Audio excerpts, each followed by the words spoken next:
വഖഫ് ഭേദഗതി ബിൽ നാളെ പാർലമെന്റിൽ ഉച്ചയ്ക്ക് 12 മണിയോടെ ബിൽ ലോക്സഭയുടെ മേശപ്പുറത്ത് വെക്കും. ബില്ലിനെ ക്രൈസ്തവ സംഘടനകൾ സ്വാഗതം ചെയ്തതോടെ കോൺഗ്രസ് ആശയക്കുഴപ്പത്തിലായി. രാഹുൽ ഗാന്ധി നാളെ കോൺഗ്രസ് എംപിമാരുടെ യോഗം വിളിച്ചിട്ടുണ്ട്.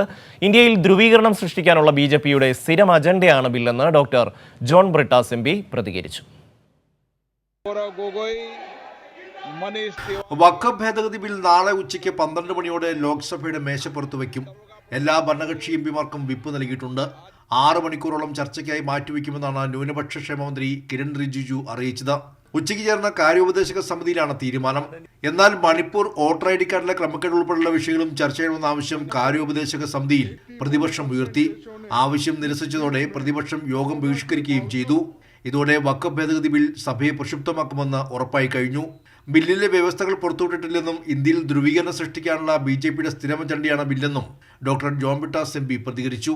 ഇത് ഇന്ത്യയിലെ ധ്രുവീകരണം സൃഷ്ടിക്കാൻ വേണ്ടിയിട്ടുള്ള, ന്യൂനപക്ഷങ്ങളെ ഭയപ്പെടുത്താൻ വേണ്ടിയിട്ടുള്ള ബിജെപിയുടെ സ്ഥിരം അജണ്ടയുടെ ഭാഗമാണ്. അതുകൊണ്ട് വഖഫ് ബില്ല് സംബന്ധിച്ച് ഇടതുപക്ഷത്തിന് വ്യക്തമായൊരു നിലപാടുണ്ട്. പക്ഷേ ഓരോ വ്യവസ്ഥയിലേക്കും പോയിട്ട് ആ വ്യവസ്ഥയുടെ ന്യൂവൻസസ് അത് സൂക്ഷ്മമായിട്ട് പരിശോധിച്ചിട്ട് മാത്രമേ അത് സംബന്ധിച്ചുള്ള ഒരു പരാമർശമോ അഭിപ്രായ പ്രകടനം നടത്താൻ കഴിയുള്ളൂ. ക്രൈസ്തവ സംഘടനകൾ ബില്ലിനെ അനുകൂലിച്ചതോടെ കോൺഗ്രസ് ആശയക്കുഴപ്പത്തിലാണ്. ബില്ലിനെ ശക്തമായി എതിർക്കുമെന്നായിരുന്നു കോൺഗ്രസ് നേരത്തെ അറിയിച്ചിരുന്നത്. രാഹുൽ ഗാന്ധി കോൺഗ്രസ് എംപിമാരുടെ യോഗം നാളെ വിളിച്ചു ചേർത്തിട്ടുണ്ട്. വഖഫ് ഭേദഗതി ബിൽ NDAയ്ക്കും നിർണായകമാണ്.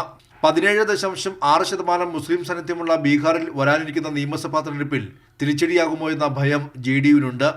കേന്ദ്രത്തെ പിന്തുണയ്ക്കുന്ന JDU, TDP, LJP, RLD പാർട്ടികളും സമ്മർദ്ദത്തിലാണ്. കൈരളി ന്യൂസ്, ദില്ലി.